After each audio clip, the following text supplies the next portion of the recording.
Hi everyone, today I'm going to show you how to use Libby from Overdrive to get ebooks from the normal public library.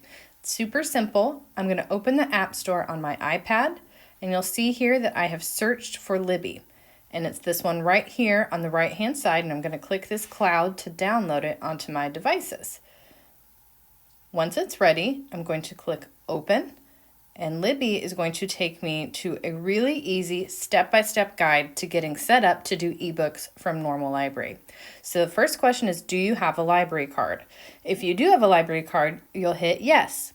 If you do not have a library card from the normal library, email us at ask@normalpl.org. That's ask@normalpl.org, and we'll get you started. I'm going to click yes.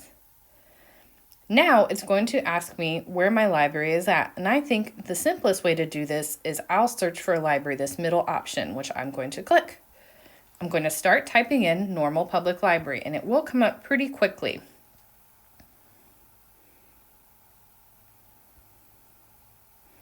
And there we are right at the top. So we are the Alliance Digital Media Library. We're part of a consortium, so I'm going to click on that.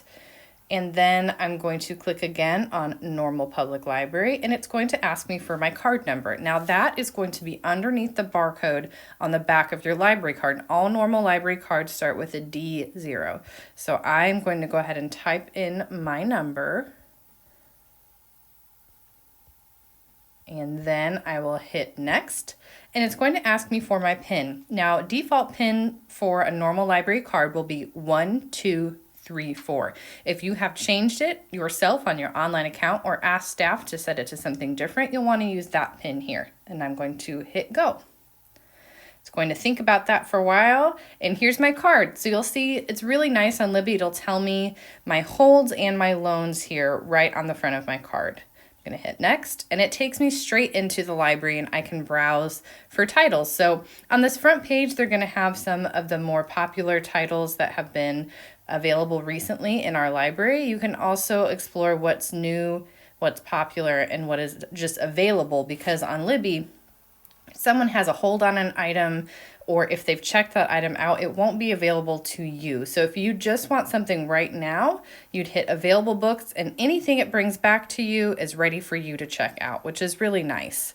So let's say we want to read An American Marriage. I'm going to click here, and you'll see a few options. So I've got a lot of information on this page that tells me about the book, some reviews. I can read a sample if I'd like, but I'm going to go ahead and borrow. So I'm going to click borrow, and it's making sure that this is the one you want. I do want it.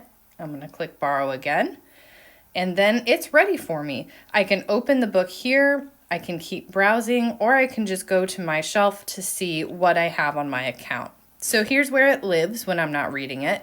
I can also click on my holds, which I currently don't have any, but if I had any I was waiting on, they would show up there. But let's say I want to read this right now. I'm going to click, and I can just read it right here in the app, and you'll see that it opens up, and I can click on the right hand side, and it'll flip through the pages for me, which is really nice. And I can also make it bigger if I want to. Just depends on what my preference is.